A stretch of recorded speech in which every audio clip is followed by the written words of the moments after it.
வேதத்தில் 2 சாமுவேல் புஸ்தகம் 6ஆம் அதிகாரம் 11ஆம் வசனம் வாசியுங்கள். கர்த்தருடைய பெட்டி கித்தியனாகிய ஓபேத்-ஏதோம் வீட்டிலே 3 மாதம் இருக்கையில் கர்த்தர் ஓபேத்-ஏதோமையும் அவன் வீட்டார் அனைவரையும் ஆசீர்வதித்தார். ஓபேத்-ஏதோமுடைய வீடு தேவனால் ஆசீர்வதிக்கப்பட்டது. காரணம், உடன்படிக்கை பெட்டி அவன் வீட்டில் 3 மாதம் இருந்தது. உடன்படிக்கை பெட்டி 3 மாதம் இருக்க அவனுடைய வீடு தலை தோங்கினது, செழிப்படைந்தது. அவன் வீட்டில் நன்மை உண்டாச்சு, அந்த குடும்பம் மேன்மை பெற்றது. அவருடைய பெயர் அநேகருக்கு தெரியப்படுகிற பெயராய் மாறிச்சு. இதே உடன்படிக்கை பெட்டி கொஞ்ச நாளுக்கு முன்பதாக ஊசா என்பவன் பரிசுத்தம் இல்லாமல் தேவனுக்கு பிரியமில்லாத இருந்த ஊசா தொட்ட வேளையிலே தொட்ட அதே க்ஷணமே செத்து மடிந்து போனான். ஆனால் இதே உடன்படிக்கை பெட்டி ஓபேத்-ஏதோமுடைய வீட்டில் கொண்டு வைக்கப்பட்டது. 3 மாதம் இருந்தது.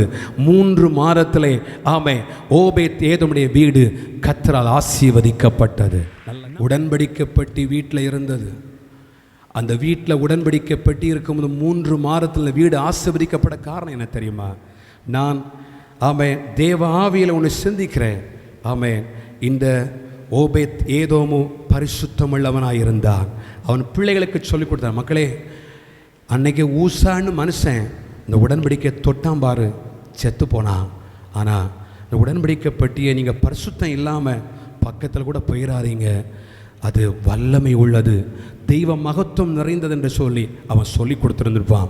அதனால் அந்த பிள்ளைகள் அந்த 3 மாதத்திலும் ஒழுக்கத்தை கற்றிருப்பாங்க, பரிசுத்தமான வாழ்க்கை வாழும்படி கற்றிருப்பாங்க, தேவனுக்கு பிரியமாய் வாழ்க்கை வாழும்படி கற்றிருந்தாங்க. எத்தனை நாட்கள் அந்த வீட்டில் அந்த உடன்படிக்கை பெட்டி இருந்ததோ அத்தனை நாள் முழுவதும் அந்த வீடு ஆசீர்வதிக்கப்பட்டு கொண்டே இருந்தது. ஓபேத்-ஏதோமுடைய வீட்டில் உடன்படிக்கை பெட்டி 3 மாதமாக இருந்தது. ஓபேத்-ஏதோமுடைய வீடு மிகுந்த அளவில் ஆசீர்வதிக்கப்பட்டு சொல்லி தாவீது கேட்டறிந்தான்.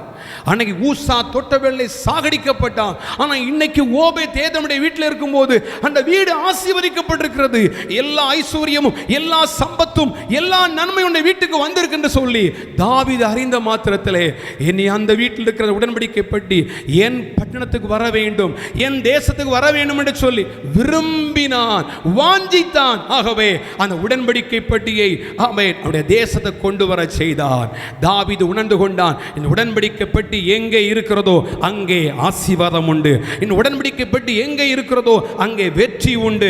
இந்த உடன்படிக்கை பெட்டி எங்கே உண்டோ அங்கே செழிப்பு உண்டு, உயர்வு உண்டு, கனம் உண்டு. அதை நான் தேவ ஆவியில் இவ்விதமாய் சித்தரிக்கிறேன். சபையே, உன் வீட்டில் தனி ஜபம் இருக்கிறதா? உன் வீட்டில் குடும்ப ஜபம் இருக்கிறதா? தேவன் விரும்புகிற பரிசுத்தம் இருக்கிறதா? தேவன் விரும்புகிற ஆவிக்குரிய நிறைவு இருக்கிறதா? அப்படி இருந்தால் உன் வீடு ஓபேத்-ஏதோமுடைய வீட்டை போல கர்த்தர் வர விருச்சடைய பண்ணுவார். புரிந்தவங்க மாத்திரம்